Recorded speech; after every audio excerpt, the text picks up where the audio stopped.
Bonjour chers auditeurs, aujourd'hui j'ai l'honneur de recevoir Rose et Gilles Gandhi. Ils sont formateurs, conférenciers et thérapeutes.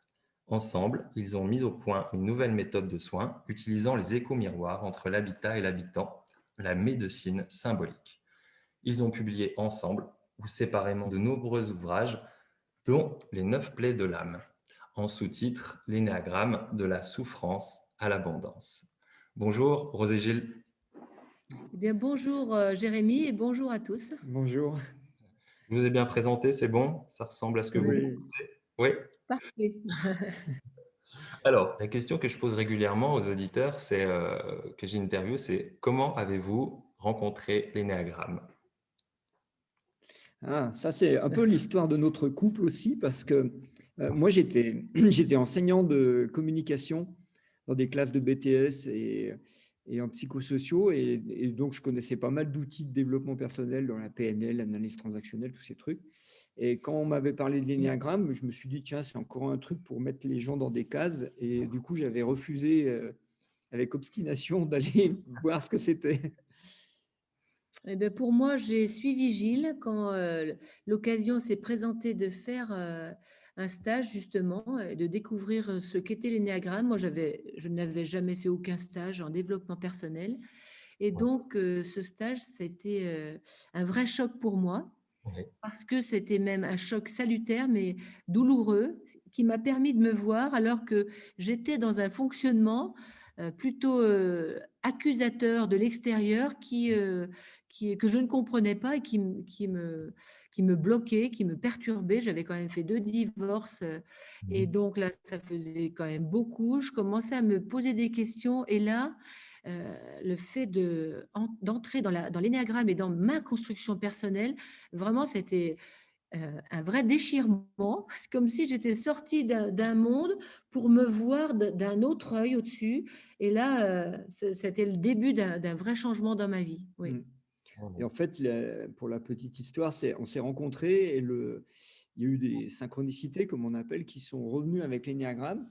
Et dans les mois qui ont suivi notre rencontre, on a décidé de faire un stage parce que, bon, on voulait pas apprendre par un livre et tout ça. Et puis, on s'est dit, on va faire ce stage-là. Ça a été le seul stage qu'on a fait ensemble avec un stage Mhm. de méditation une fois.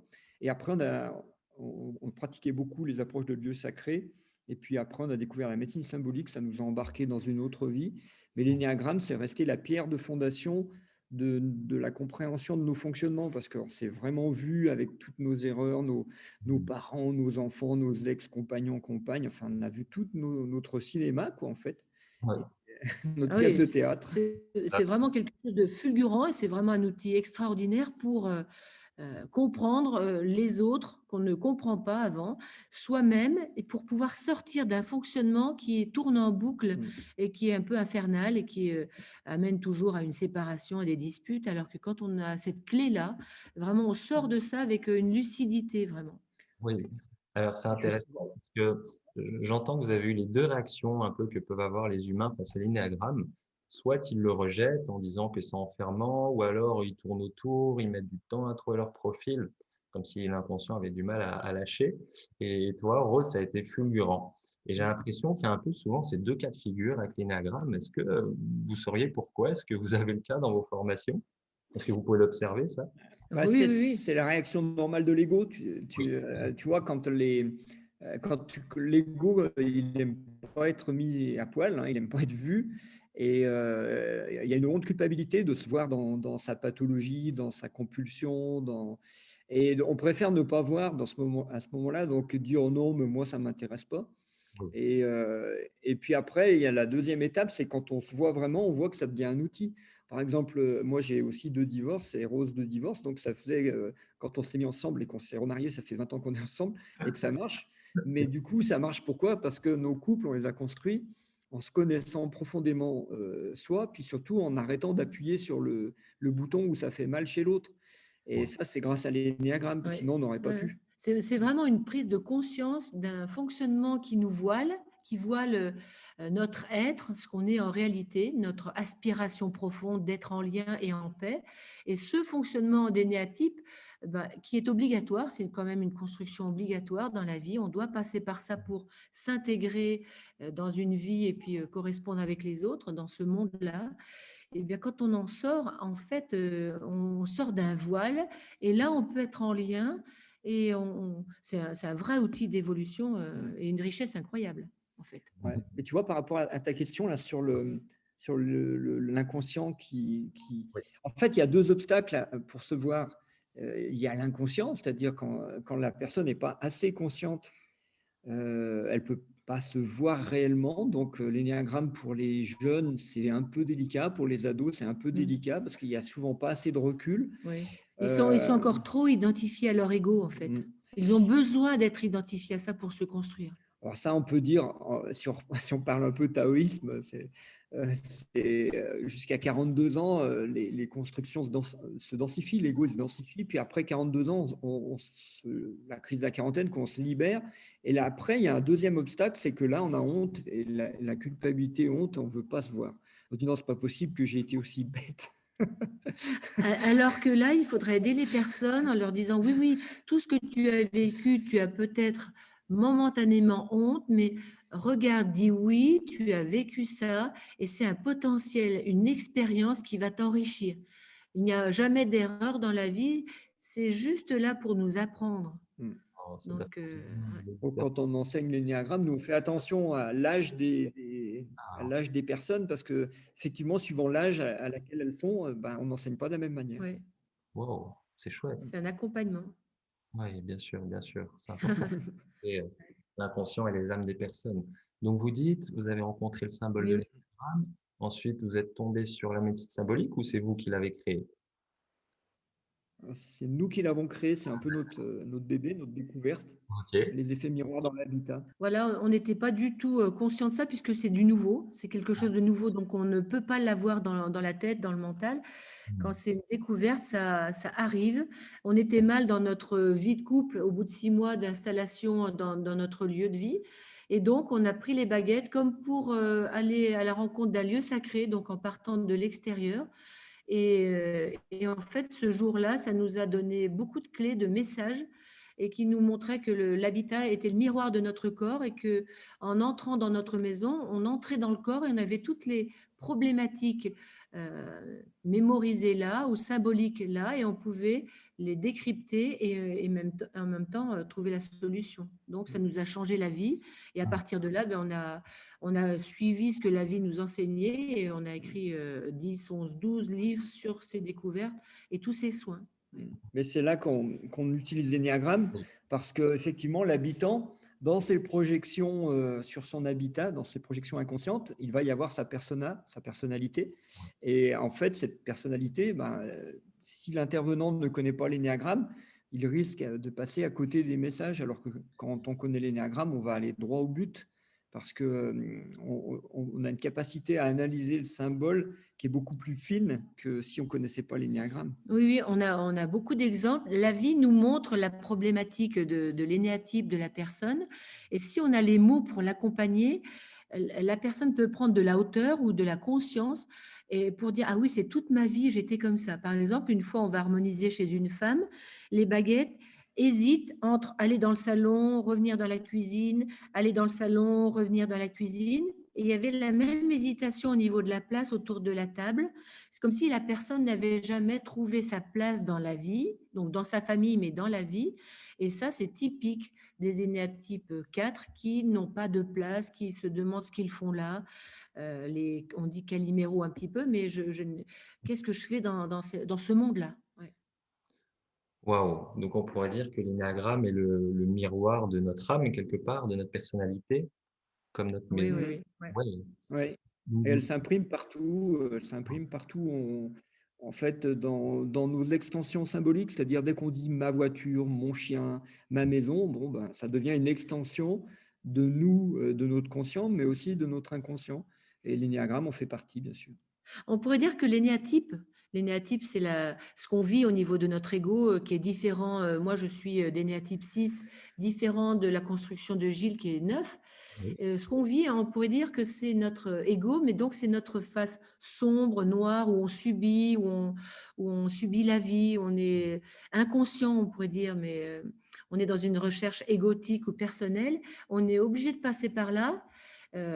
Et pour transformer ce potentiel qu'on acquiert au bout de 40 ans, pour le transformer en vertu. En fait, ce qui est intéressant dans l'énéagramme, c'est que c'est pas inutile de passer par un ego, c'est un apprentissage, un chemin, on pourrait dire, notre chemin obligatoire pour aller vers notre éveil. Et si on n'a pas vécu des souffrances, des douleurs ou des problématiques, on ne peut pas s'éveiller, on ne se pose pas de questions. Oui. Gilles, je t'ai déjà entendu dire que pour toi, les 9 types, c'était des pathologies au départ et que Mhm. Mhm. tu Mais allais oui, d'une pathologie vers une vertu. c'est ça, Oui, ouais. c'est vrai. On pourrait dire que, ben, en fait, c'est le même schéma que ce que j'ai dit avec 42 ans. Oui, Les cycles chinois de 7 ans, là, que l'énergétique chinoise décrit, ça s'inverse à 42, à la moitié de 84, et 6 fois 7. Et donc, la personnalité, elle fait la même chose. Elle se densifie oui, en involutif, en système involutif yang, qui va faire qu'à 42 ans, on atteint le fond, le fond du trou, Au fond de la le fond piscine. de la piscine, et que normalement, dans la crise de la quarantaine, puisque ça va se matérialiser par une crise, hein, ce truc-là, oui, dans la crise, on va inverser. Nous, enfin, tous les deux, on a vécu ça jusqu'à 42 ans. On s'est rencontrés, on avait 44 ans, on venait de basculer. oui. Et effectivement, après, tu vas vers un système évolutif yin, féminin, qui remonte vers le spirituel et qui te permet de conscientiser que les pathologies des premières quarantaines, les pathologies, la pathologie va se transformer en vertu. Normalement, ça devrait se passer comme ça, mais ça ne se passe pas souvent comme ça. En fait, ce qui me vient, je t'écoute, Gilles, ce qui me vient, c'est intéressant parce que on s'incarne et puis on vit jusqu'à 40 ans, 42 ans, la crise. Il y a une crise qui va s'installer en bas. En fait, c'est comme si on allait sortir comme le, la chenille dans la chrysalide. On va sortir en tant que papillon de l'autre côté avec un potentiel, une vertu. Bon, tout le monde n'accepte pas ça parce que parfois la crise continue bien plus loin que 40 ans. Mm. Oui, on peut encore l'alimenter, hein. On le voit bien dans la crise qu'on vit en ce moment. D'ailleurs, en parlant d'énergétique chinoise ou des Chinois, ils ont deux idéogrammes pour parler de la crise. Donc, il y a la crise, le chaos, la maladie. Et il y a l'autre idéogramme qui veut dire opportunité de changement. Et nous, en Occident, j'ai l'impression qu'on reste que dans la crise. On veut pas voir l'opportunité de changement, culturellement. Ouais. Oui, on résiste, on dit non, non, ça va continuer comme avant. Il y a plein de gens là, en ce moment qui croient que ça va recommencer comme avant, alors que c'est impossible que ça recommence comme avant. Oui, en tout cas, moi, après avoir traversé une crise personnelle, j'ai essayé de revivre comme avant, mais c'était plus possible aussi. Et je crois qu'on le vit aussi collectivement. Mm, mm, mm. Oui. Aussi, je vous disais en introduction, on s'est parlé un petit peu avant, pour moi, le fait que vous ayez calqué euh, l'énergétique chinoise ou le taoïsme à l'intérieur de l'énéagramme. Donc, Gurdjieff disait qu'on pouvait tout mettre et tout lire depuis le symbole de l'énéagramme. Et vous avez mis le Tao. Euh, pour moi, c'est voilà, c'est ce qui fait le charme et la profondeur et la nouveauté de votre livre. Pour moi, c'est un coup de maître. J'aimerais, voilà, est-ce que vous pourriez partager aux auditeurs comment ça vous est venu? En Ouais, fait, moi, quand j'écris un livre, je commence avec un thème. Et puis, alors, bien sûr, je connais le taoïsme parce que je pratique le Qigong depuis pratiquement une trentaine d'années. Et je suis allé 2 fois en Chine. Bon, et puis, moi, j'ai une pensée chinoise. C'est-à-dire que quand je suis revenu de Chine la première fois, j'ai dit à tout le monde, j'ai été chinois dans une vie antérieure. C'est pas possible. Ça me parle énormément, surtout la nourriture chinoise m'a beaucoup parlé. Bref. Donc, j'ai une pensée très, depuis les années 90, j'ai toujours fait des conférences, des choses sur les polarités. Mon premier livre, il parlait des polarités, etc., etc. Donc, moi, ça me parle beaucoup. Mais après, quand j'écris un livre, il y a un thème. Bon, là, c'était les 9 plaies de l'âme. Et puis, on voulait partager un peu la façon dont on enseignait l'énéagramme. Et Et ce puis, qu'on a beaucoup découvert puis ce qu'on a aussi. découvert avec les baguettes, parce qu'on se sert des baguettes coudées pour faire des constellations avec la figure de l'énéagramme au sol. Et au lieu d'avoir le miroir de l'habitat, On a qui l'univers, en est le fait. miroir de cette vie, en fait, on a le miroir de l'univers, puisque, comme Gurdjieff le disait, ça décrit l'univers. Et à ce moment-là, on va avoir, avec les baguettes, les signaux si tu veux, des errances de l'âme avant de s'incarner, et puis en s'incarnant, et puis en allant dans un énéatype précis. Et donc, on va avoir des errances de l'âme qui sont intemporelles, qui ne sont pas liées à cette vie, mais qui sont liées à notre conscience, tout simplement. Mais qu'il est possible avec les baguettes, et donc branché sur l'âme de la personne, de dénouer et de dépasser aussi. Voilà, ces errances de l'âme, c'est comme si c'était des vieux schémas que l'âme n'avait plus besoin, comme si avant que l'âme s'incarne dans le corps, on pouvait déjà la libérer de vieux schémas qu'elle avait beaucoup trop répétés, qui n'étaient plus utiles. Voilà. Alors ça, voilà, là, c'était le but du livre. Et puis en écrivant, bah, à un moment, je ne sais pas pourquoi, il y a les trois cadavres. Je ne peux vraiment pas te dire comment c'est venu dans l'écriture, mais les trois cadavres, moi, dès que ça me dit trois cadavres, Trinité, les trois Dantian chinois, bon, je connaissais les trois cadavres, et d'un seul coup, en écrivant, ça me dit, mais mais c'est la Trinité de corps, âme, esprit. Et puis voilà, et puis c'est parti. Et effectivement, après, tu fais la synthèse des deux et tu vois que c'est la même chose. Et ça rentre dedans. Et ça rentre dedans, oui. Oui, ouais, donc on a notre énéagramme, notre cercle avec les 9 types qui sont découpés en 3 triades. Donc nous avons les 3 profils instinctifs tout en haut, sur le côté droit les 3 émotifs et en bas à gauche les 3 cérébraux. Et donc Gilles, toi tu as calqué la théorie des 3 cadavres du taoïsme là-dessus. Tu pourrais rentrer un petit peu dedans, préciser un petit peu comment ça fonctionne? Les taoïstes qui décrivent ces trois cadavres en disant que ce sont des énergies qui sont des entités en fait, qui sont en nous et qui veulent se libérer de la prison du corps, ce qui fait quand même beaucoup penser au mythe judéo-chrétien de croire qu'on est prisonnier dans la matière et qu'on va être libre dans le paradis de l'autre côté. Bon, ça c'est pour un petit clin d'œil. Ouais, en fait, on parle tous de la même chose.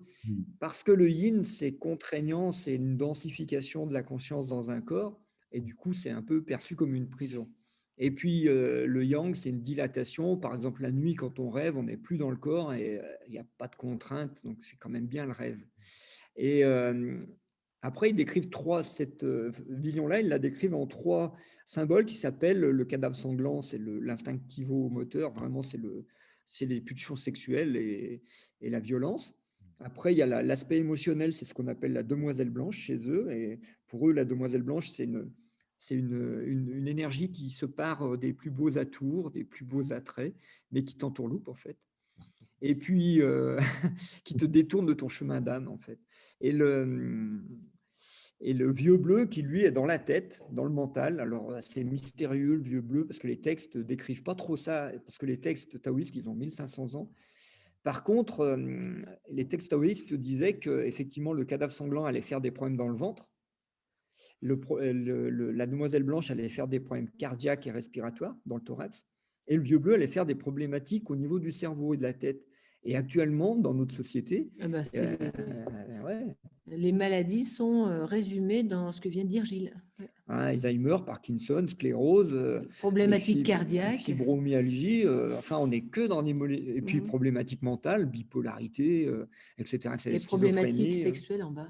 Voilà. Mais ce qui se développe beaucoup actuellement chez nous, en Occident, ce sont les problématiques liées au cerveau. Donc, on pourrait dire que c'est le vieux bleu qui est en train de mettre la pression sur notre tête, et que c'est notre tête qui est surtout malade en ce moment. Ouais. Au lieu d'avoir l'esprit clair, on a de plus en plus l'esprit trouble, on ne voit pas plus loin que le bout de notre nez, on se fait avoir, on se fait berner par tout ce qu'on nous dit. En fait, il y a un truc, on est loin de la lucidité de l'esprit. Ouais. Oui, on a le mental qui tourne en boucle, comme tu disais. Ouais. Oui. Et donc, après, les 5, 6, 7 qui sont les points du mental, effectivement, eux, ils vont être très concernés, mais pas que eux, puisqu'on a tous un mental. Et que, par le système des flèches dans l'énéagramme, on va voir, par exemple, que moi qui suis 9, j'ai passé une grande partie de ma vie dans le 6, et donc j'ai été beaucoup, beaucoup dans cette problématique mentale qui tourne en rond. Oui, Gilles, je peux te confirmer, hein, je suis de la même base que toi. Et c'est chouette parce que ça m'a beaucoup éclairci sur mon fonctionnement aussi. Hein, ce que je disais, hein, chaque enseignant de l'énéagramme l'enseigne différemment. Et je trouve que cette théorie, elle est vraiment très subtile et pour approfondir son fonctionnement, c'est vraiment magnifique. C'est vraiment magnifique. Mais ouais, surtout, l'intérêt que ça a, c'est que, enfin, nous, on le perçoit comme ça, c'est que, si tu veux, l'outil de l'énéagramme, il a été très psychologisé, puisque c'est l'Occident qui l'a découvert et développé. Bon, la tradition, elle vient apparemment de la Grèce antique, mais on ne sait pas au-delà, parce qu'on ne peut pas savoir d'où ça vient, ces savoirs. Mais l'Amérique et puis la France, enfin l'Europe et tout, ont drôlement psychologisé l'outil, quoi. C'est-à-dire, on a essayé de calquer d'abord les maladies mentales, les schémas, enfin tout ce qu'on a découvert en psychologie moderne. Et en fait, le discours est devenu psychologisant, c'est-à-dire comportementaliste. On dit oui, le 1, il fait tout parfait, la 2, elle est altruiste, elle fait ci, elle fait ça. Mais en fait, le comportement dans l'énéagramme, la théorie, c'est le comportement ne signifie pas que la personne ait cet énéatype, parce que ce qu'on doit savoir, c'est pourquoi la personne fait ça. Et elle-même, la personne, quand nous, on s'amuse, on pose 3 questions. À la troisième, déjà à la deuxième, la personne a du mal, mais à la troisième, elle ne peut plus répondre, hein. Elle ne sait pas pourquoi elle fait ça. Parce qu'on est dans notre bain, on ne se voit pas dans notre bain de fonctionnement. On croit que c'est normal, parce que depuis la naissance, on s'est créé comme ça, formaté comme ça, et sortir de ce formatage, c'est pas facile en fait. Il faut vraiment ou lire un livre, mais souvent faire un stage et observer les énergies des autres et dire cette personne-là, c'est moi, et cette personne-là, c'est pas du tout mon monde. Voilà, et donc l'avantage du taoïsme, c'est qu'ils vont parler d'énergie et pas de psychologie. Et donc le discours énergétique, il est beaucoup plus concret et pragmatique et beaucoup plus proche de la réalité que le discours psychologique qui, lui, va s'appuyer sur des théories, sur des savoirs. Et au bout d'un moment, quand on va dans les théories, on enferme les trucs dans des dogmes. Hein, c'est le principe de la science dogmatique qui devient dogmatique parce que ça coupe le nouveau, quoi. On est persuadé que les uns, ils font tous ça. Nous, on a des copains qui nous disent lui, c'est un 3 parce qu'il a une belle voiture. Je dis, s'il n'y a que les 3 qui ont des belles voitures, on va avoir des problèmes, quoi. C'est pour ça que nous, dans la formation en médecine symbolique, qui dure quand même quelques années, eh bien, on oblige les gens, toutes les personnes, à faire l'énéagramme pour se découvrir et pour découvrir le monde des autres, qui est fabuleux, et pour pouvoir les aider. Sinon, on rate une chose importante, c'est leur construction et quelque chose qui les voile. On ne peut pas s'arrêter à une construction d'ego. C'est un potentiel qui doit être dépassé. Donc, ouais, c'est vraiment important ça. Puis on a eu une chance quand même, il faut le souligner, c'est que notre formatrice était une 8. Elle était très instinctive, elle. Et du coup, elle nous a tout de suite appris à ressentir la personnalité des gens plutôt que de l'enfermer dans un comportement. Ok, Ah oui. bon, je comprends. Je suis incorporel et je le transmets aussi comme ça. Je comprends. Oui, c'est différent. Donc, du coup, vous, l'énagramme, il est au cœur de votre formation de la médecine symbolique, c'est ça? C'est un pilier, c'est-à-dire qu'on commence par les baguettes coudées, les miroirs dans les maisons, et au bout de 2 ou 3 ans, on est obligé de passer par, une fois qu'on a étalonné les gens sur toutes les problématiques qu'on rencontre dans l'invisible, après, on leur dit, vous ne pouvez pas aller travailler sur l'âme.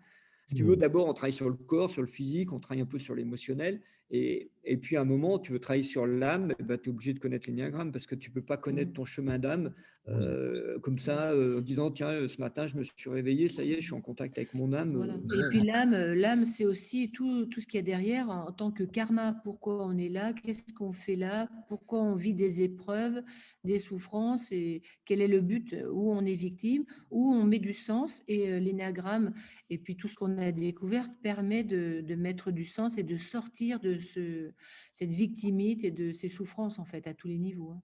Mm. Oui.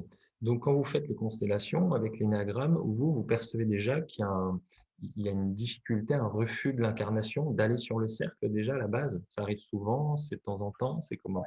Alors, je ne sais pas si c'est un refus conscient, mental, parce qu'on juge avec notre mental là, incarné, mais l'âme, elle vient avec on pourrait dire des karmas, mais c'est comme si des bulles qui sont de vie ou de conscience qui sont limitées en nom, et ça l'empêche de venir s'incarner tranquillement. On pourrait dire que c'est des difficultés, Des moulures, ouais. des limitations, comme si elle était limitée. Et donc, ces limitations, eh bien, vont l'amener dans telle ou telle famille, dans tel ou tel terreau. Et donc, pour qu'elle voit dans ce terreau l'image ou le miroir de sa propre limitation.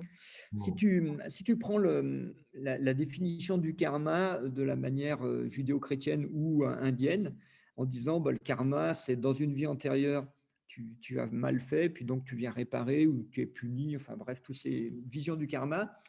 En fait, ça repose sur la vision d'un temps linéaire. Il y a le passé et le présent et le futur.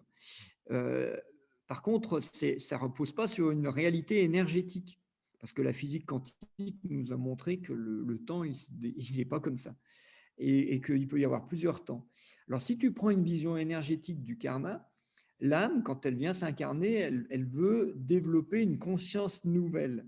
D'accord. Et pour développer une conscience nouvelle, elle va prendre ce qu'on appelle une information, donc du yang, une information qu'on peut appeler une information karmique, parce qu'elle est obligée de prendre cette information. Si par exemple, elle veut prendre conscience du pied, elle va prendre comme information une épine, et puis elle va marcher sur l'épine. Et là, hop, ça va dans le corps, elle va être obligée d'aller visiter le pied pour dire, mais attends, il y a un truc qui me gêne ici.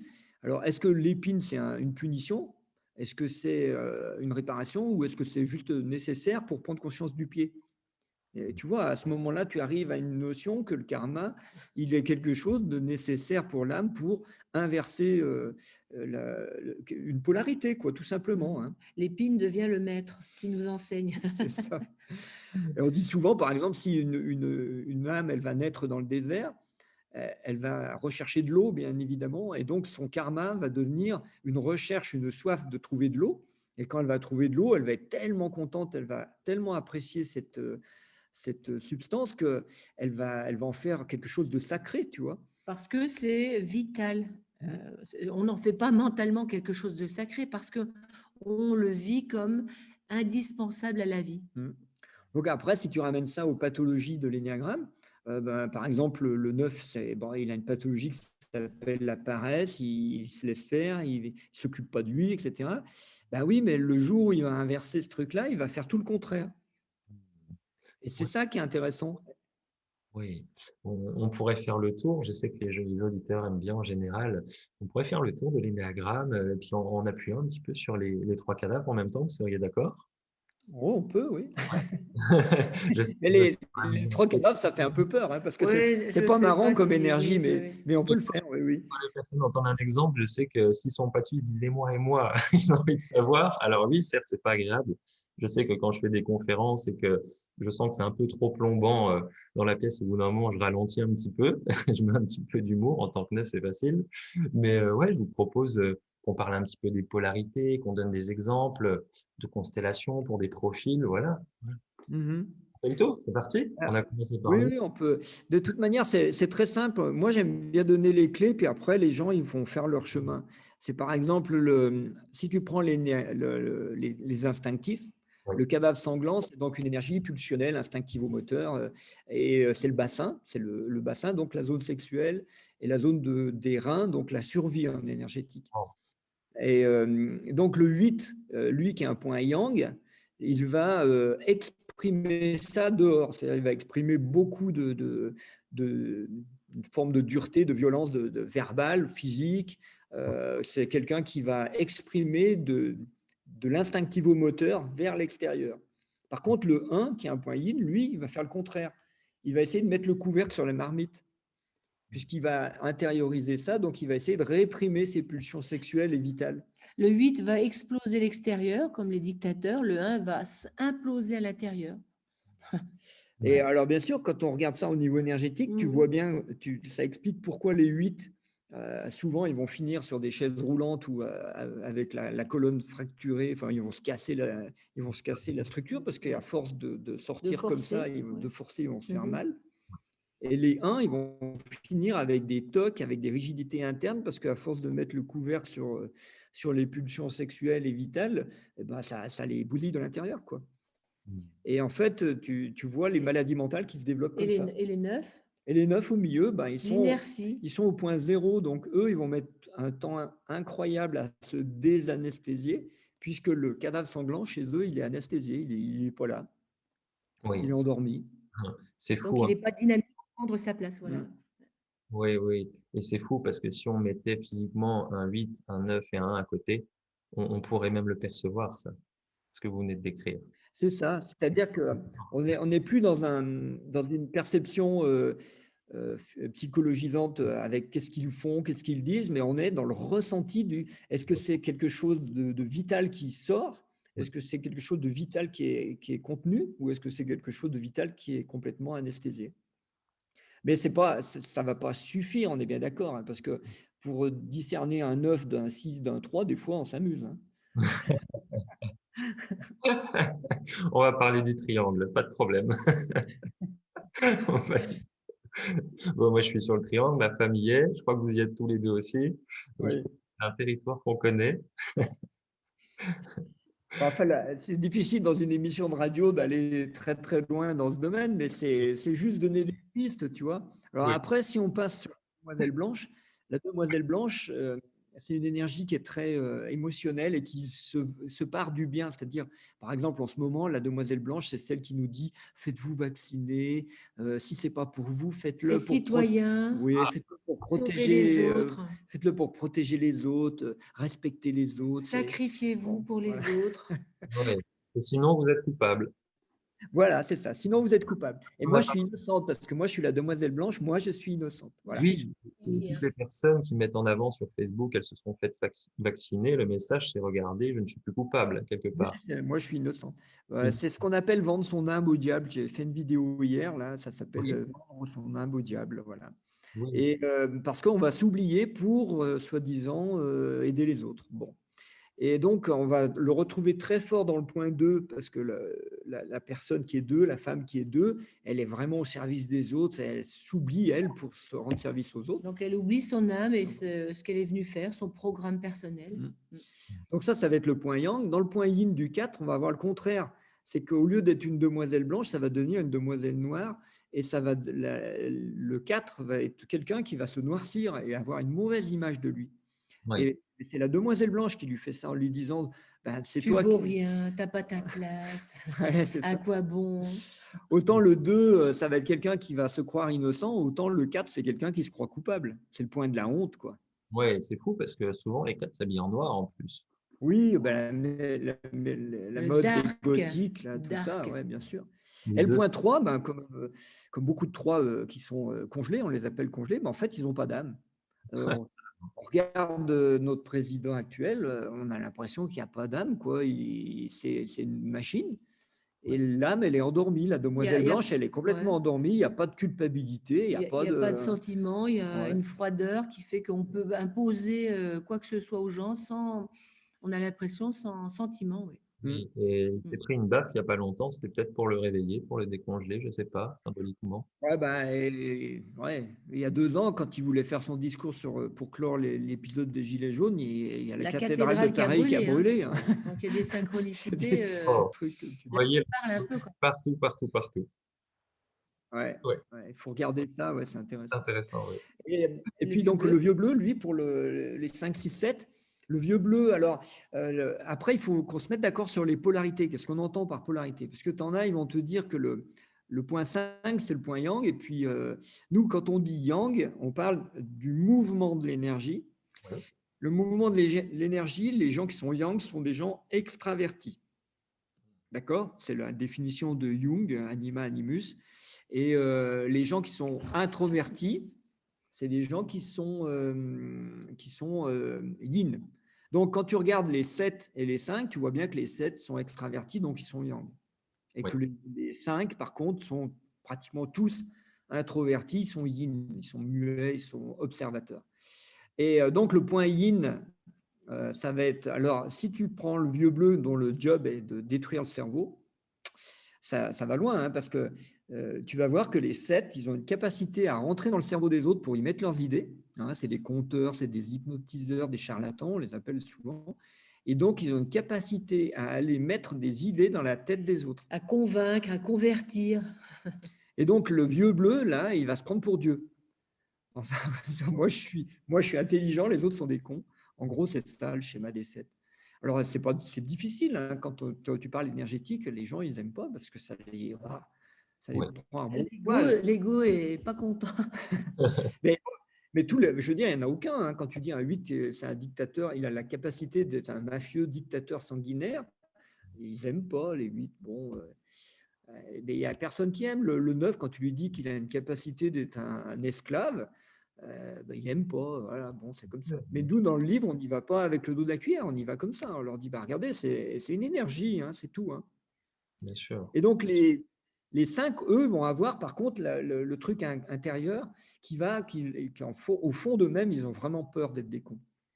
Et c'est pour ça qu'ils vont chercher à paraître intelligents en accumulant plein de savoir, parce qu'au fond, leur énergie, c'est d'avoir peur d'être cons. Oui, Alors que les 7, eux, leur énergie, c'est de croire que c'est les autres qui sont cons. Et oui. eux sont super intelligents. Et il y a quelque chose que j'apprécie aussi, c'est que vous précisez souvent que la peur, pour un négatif, c'est une peur de mourir. Bah, derrière, oui, il y a une peur de mourir. Il n'y en a qu'une peur derrière tout ça, c'est la peur de mourir. Parce que c'est l'ego, et l'ego, il Oui. n'a qu'une peur, hein, c'est de mourir. Il n'y de en a pas disparaître. 50. Hein. Si on remonte à l'origine, toutes Oui. les peurs, peur du loup, peur de je sais pas quoi, peur du vaccin ou peur de... Eh bien, c'est la peur de mourir derrière. Et après, ces peurs, elles vont se décliner en 3 peurs. Si tu veux, Mhm. pour le 8-9-1, ça va être la peur de perdre le corps, bien sûr. Pour 2, 3, 4, c'est la peur de ne pas ressentir la présence, de ne pas exister en tant Au qu'âme. niveau de l'âme, oui. Et pour 5, 6, 7, c'est la peur du vide De- mental, quoi, de ne rien avoir dans la tête. Oui. pas Et être branché. on n'a pas vu le profil 6 du coup. On a vu le 5. Alors, le 6, du coup, comme il a toutes les peurs et ces peurs le décalent toujours, soit dans l'avenir, soit dans le passé, à faire des listes. Du coup, lui, son mental, il est incapable de fonctionner. Tu vois, le vieux bleu, il te paralyse la tête. Parce que la tête, elle est toujours occupée à prévoir, à anticiper plein de peurs. Et du coup, la tête n'est pas libre. Voilà, ou rempli de croyances. Et donc, le 6 ne peut pas entendre l'esprit clair qui va lui donner, l'inspirer en fait. Quand Les il se intuitions, par calme, exemple. oui, il va être très, très inspiré. Mais au début, c'est impossible. Mhm. Ok, ok. Et du coup, vous avez aussi réussi à ressortir, Gilles, tu as donné l'exemple du 8, du mafieux, que chaque point individuel apportait une plaie collective. C'est Ça ça. aussi, c'est nouveau ça. C'est un peu nouveau. Ouais, je sais pas si. Oui, moi, je l'ai jamais vu nulle part, c'est vrai. Ouais. C'est Ouais, parce que l'idée, c'est que si tu as une masse d'individus qui fait quand même 1/9 de la population, ça fait un égrégore, ça fait un schéma de pensée collectif. ouais, Par exemple, la parano, les thèses complotistes qu'on voit partout se développer, c'est typique du point 6. Donc, ouais, tu peux être sûr que quand tu vas chercher dans les complotistes avérés, tu vas trouver des 6. ouais. Pas que des 6, parce que le 8 a une forme de parano. Mais tu vois ce que je veux dire, c'est forcément, ça va faire un schéma de pensée. Schéma de pensée que, par exemple, il y a des gens qui cogitent et nous veulent du mal, qui est Ouais. une projection de notre propre mental. Hein. Je rappelle, tout ça, c'est des projections internes. Hein. Et donc, ça va faire effectivement des maladies mentales, comme ça a été déjà décrit dans l'énéagramme, mais ça va faire aussi des sortes d'archétypes de notre collectif. Et je sais que c'est difficile, mais quand tu dis un 8 que c'est l'archétype de la mafia, c'est un peu ça, que le mafieux, il te fait peur et puis il te dit, t'inquiète pas, je suis là, je te protège, mais tu vas faire ce que je te dis de faire. Si tu sors de ma bande, je te tue. Oui, On le voit bien, par exemple, dans le parti de Jean-Marie Le Pen, qui était un parti très, très orienté patriarche qui dirige et qui gère tout. En fait, c'est difficile de sortir de ce parti sans se faire menacer, quoi. C'est connu, hein, ce truc-là. oui. C'est l'énergie du 8, voilà. Bon.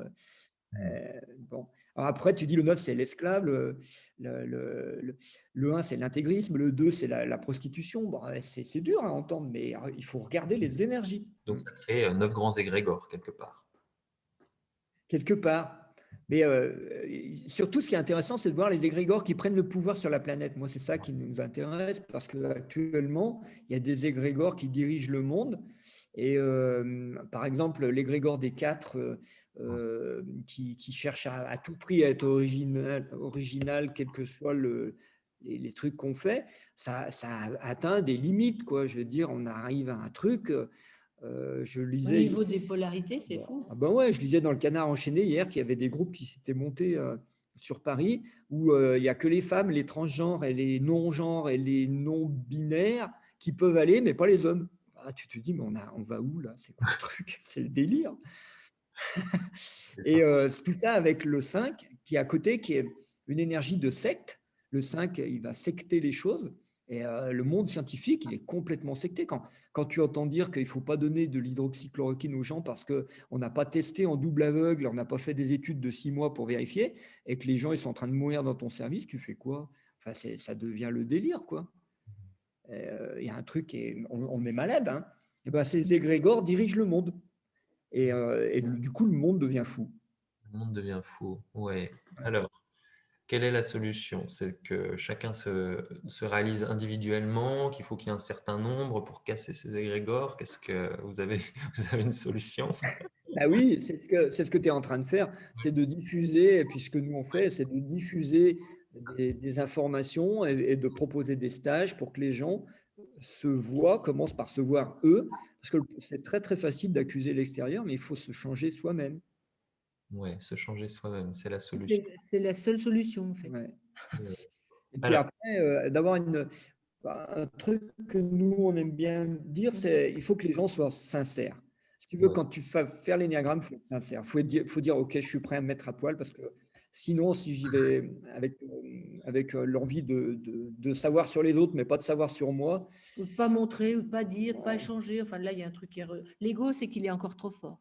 Oui, exactement. Oui, je le perçois aussi dans mon environnement. Qu'est-ce que vous préconisez une fois qu'on trouve son profil, hein? On parle de changement, d'évolution. Qu'est-ce qui fait qu'un profil commence à… Voilà, il se découvre, il se voit, je vois mon prisme, ça peut donner un petit peu le vertige, hein. Ça peut éveiller une forte ouais. culpabilité. Comment on traverse ça? Alors, c'est toujours douloureux parce qu'en fait, l'énéagramme dit qu'on évolue en traversant sa peur. Alors qu'on le veuille ou pas, de toute manière, la peur, elle va se manifester puisqu'elle est inconsciente, elle va arriver un jour ou l'autre. Hein. Mhm. Et le but, c'est quand même de traverser sa peur en conscience. C'est pas Et facile, pas de subir. Ah oui. c'est pas facile, mais le matin au réveil, elle est déjà là, la peur. Donc, Oui, on a tous les jours l'occasion de travailler sur soi. Hein. oui.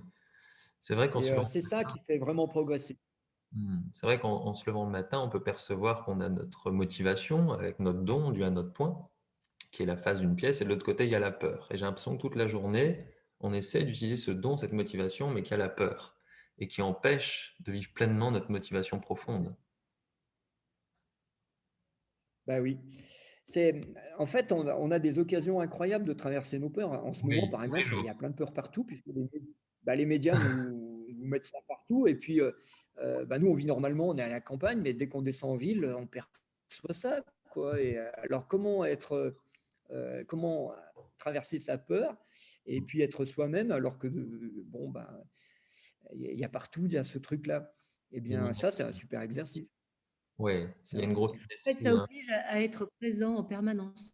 Mm. Dès que ça revient, on le sent dans le corps. C'est une sensation physique, on le sent, on le perçoit au niveau de la tête. Et donc, ça nous oblige, on pourrait dire que cette peur, on pourrait l'accepter au lieu de la refuser, dire, OK, je t'ai vu, je m'aligne, je continue mon chemin, je m'aime comme ça, et j'expérimente plus loin. Il y aurait une solution comme ça, au lieu de repousser, quelle est la solution pour enlever la peur, il vaudrait mieux l'absorber. Mm. C'est une énergie qui nous rend petits. Il vaudrait mieux voir ce schéma-là et en grandir.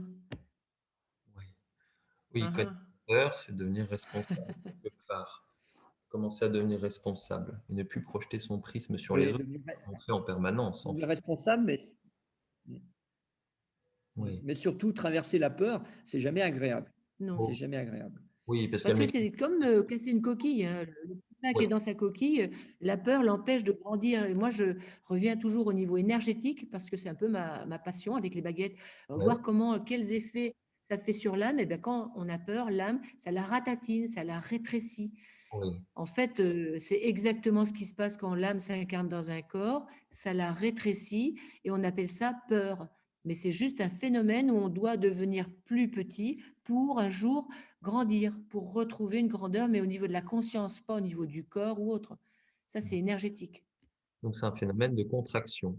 Oui, ouais, ouais. Mm. C'est important de traverser sa peur, de la connaître et de la traverser un petit peu tous les jours. C'est comme ça que vous De voyez. grandir, de respirer, de trouver Ouais, tous les moyens pour trouver une grandeur, alors que dans le corps, on sent dès qu'on a peur, automatiquement, tous nos corps énergétiques se ratatinent, on retrouve petit.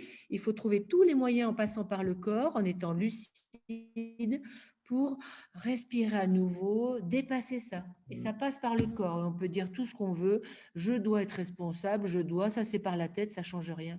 Si Oui. on passe pas par le corps, on n'y arrive pas. En fait, quand tu traverses une peur, tu le sens physiquement que ça rétracte. Et quand tu en es sorti, tu sens que ça dilate et notamment ça fait respirer.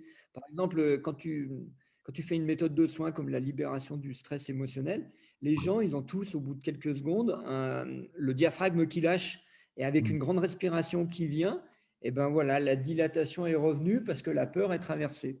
Et là, je reprends sa place. Et ça, c'est normal et c'est vraiment le principe de l'âme qui s'incarne, qui est rétractée, ça s'appelle la peur. Et donc, notre peur de base au niveau de l'énéatype, elle est là. Oui.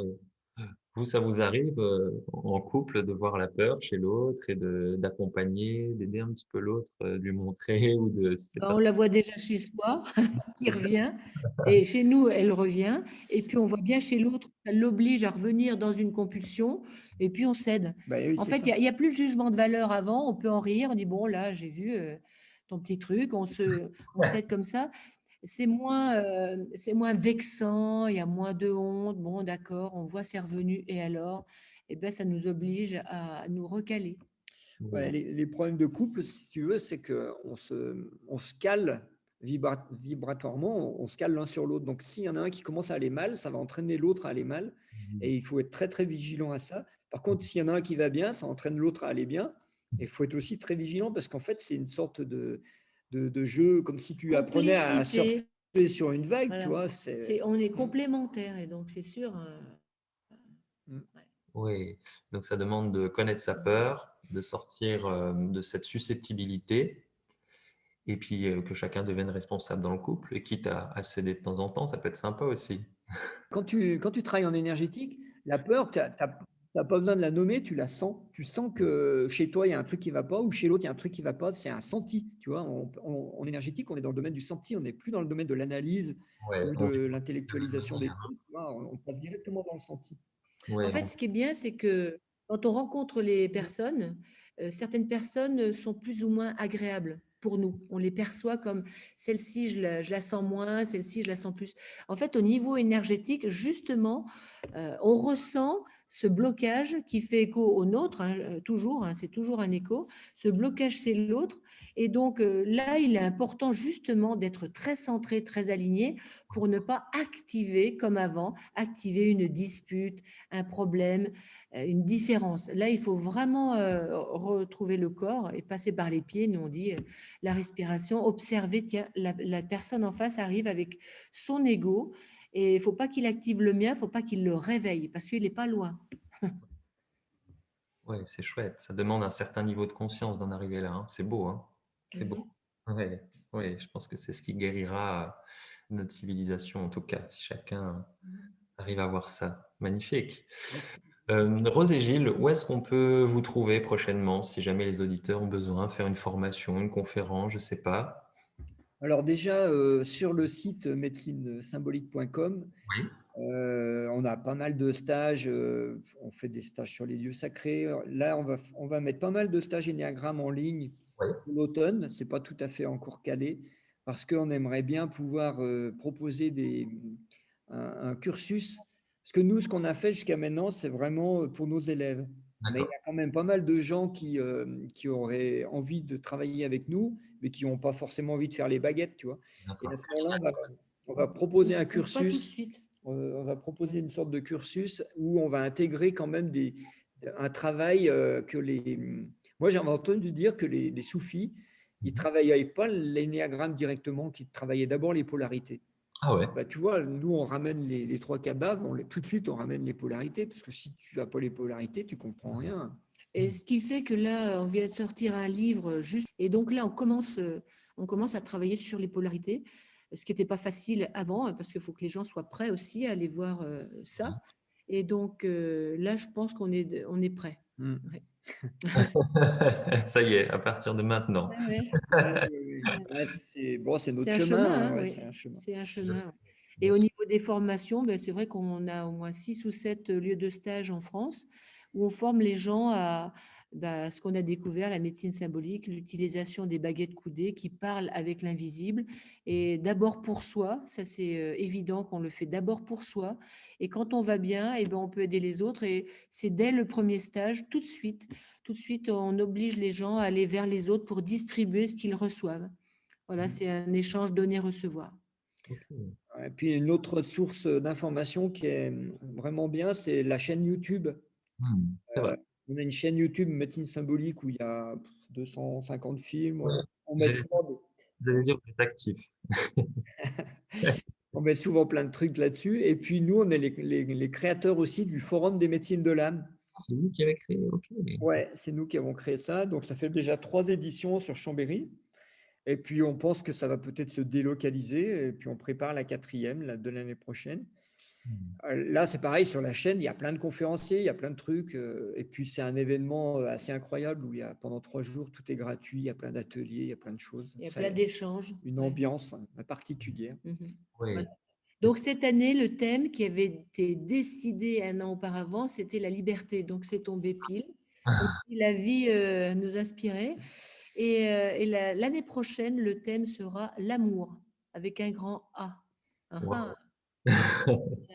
Donc, Ouais, la médecine de l'âme, la médecine de l'amour. Ouais, voilà. je crois que c'est l'avenir, tout ça, hein. Oui, Oui, ça se pourrait. oui, oui. Oui, ok. On peut vous trouver aussi au centre du désert. Je ne sais plus où c'est situé, si vous voulez le préciser. Alors, c'est au-dessus de Chambéry. Chambéry. C'est notre lieu d'accueil de stage, c'est là où on habite. Et puis, les gens peuvent regarder sur le site le jardin du centre des déserts. Oui, Dessiné toutes les années au printemps, au mois d'avril avec les baguettes et qui a des formes d'allées évolutives magnifiques, un peu comme les crop circles. Et c'est vraiment étonnant. Et au niveau énergétique, c'est fabuleux. oui, vous le faites avec les baguettes, hein, ce jardin. Oui, oui, oui, oui. J'ai une amie qui l'a vu, elle me disait, ouais, c'était magnifique. Et je lui dis, il me semble qu'il le fera avec les baguettes. Elle a fait, Ouais, non. voilà. Ouais, c'est incroyable. C'est Mm. incroyable. Ok. Voilà. Bon, ben voilà, le message est passé pour les auditeurs. J'espère que ça leur donnera envie voilà, d'avancer avec l'énagramme. Pourquoi pas la médecine symbolique. En tout cas, je vous remercie à tous les deux pour ce magnifique éclairage. En tout cas, c'était une joie de vous recevoir aujourd'hui. Et puis, Merci. je vous dis à très bientôt, bah, sur le chemin de l'âme. À Ouais, bientôt. merci beaucoup, Jérémy. Et puis Et merci à tous ceux qui ont écouté, qui le diffusent. Voilà. voilà. Puis merci à toi pour ton travail. Ouais. À À très bientôt. bientôt. Merci à tout le monde. À bientôt.